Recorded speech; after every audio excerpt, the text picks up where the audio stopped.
हैं उनको भी मैं अपने हृदय के गहराइयों से वंदन और अभिनंदन करता हूँ।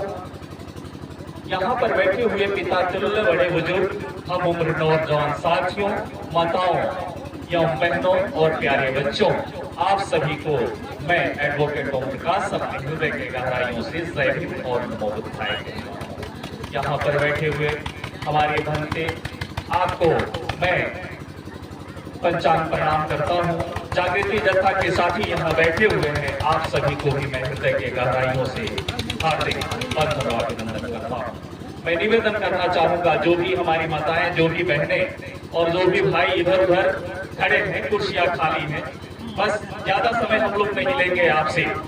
आप आकर के अपना स्थान ले लें। साथियों,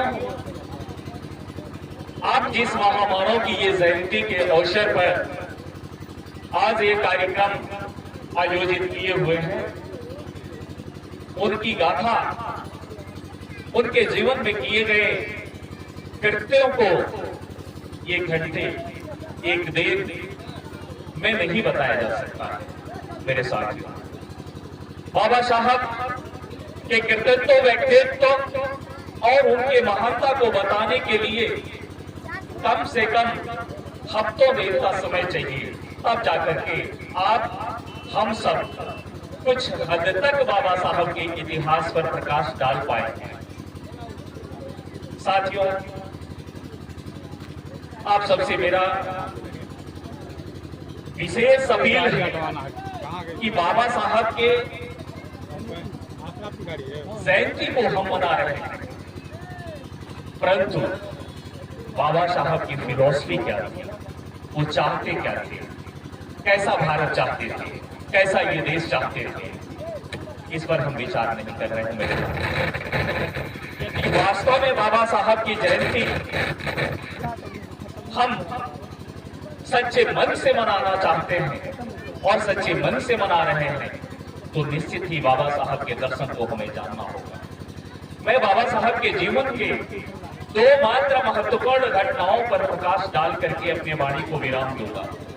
मेरे साथियों, बाबा साहब आगरा में 2 बार आए। एक बार 1942 में आए। बाबा साहब एक और बिहार का स्थापना करवाए, जिसमें तथागत बुद्ध की प्रतिमा का स्थापना किए, और उनके जीवन का अंतिम और आखिरी दूसरा जो यात्रा था वो 18 मार्च सन 1956 का था। साथियों, आपके पास स्मार्टफोन है। मैं हर जगह अपने प्रबोधन में ये आग्रह करता हूँ, निवेदन करता हूँ मेरे साथियों, आज डिजिटल इंडिया है, सोशल मीडिया का दौर है। आप 18 मार्च सन 1956 का बाबा साहब का स्पीच पढ़ लीजिए, बाकी कुछ पढ़ने की आवश्यकता नहीं है बाबा साहब। मेरे साथियों, बाबा साहब 18 मार्च सन 1956 को आगरा में ये कहते हैं अपने समाज के लोगों से कि मैं आपके लिए 30 वर्षों से संघर्ष करते चला आ रहा हूं। आपके बच्चों के लिए मैंने व्यवस्था कर दिया, आपको संसद में जाने के लिए व्यवस्था कर दिया, आपको विधानसभा में जाने के लिए व्यवस्था कर दिया। अब आपको इन अधिकारों की रक्षा के लिए खुद लड़ना होगा। क्यों न इस लड़ाई में आपको अपने प्राणों की आहुति देनी पड़े, क्यों न आपको खून बहाना पड़े, उसके लिए भी आपको तैयार रहना होगा। मेरे साथियों, ये बाबा साहब 18 मार्च सन 1956 में अपने अभिभाषण के शुरुआत और प्रारंभ में ही ये हम सबको मैसेज देते हैं। मेरे साथियों, उसके पश्चात बाबा साहब ये कहते हैं अपने अनुयायियों से कि देखिए, मैं बहुत जल्द ही धम्म को स्वीकार करने वाला हूँ। मैंने कई वर्षों तक ये खोज किया है, तब जाकर के धम्म के बारे में मैंने जाना है।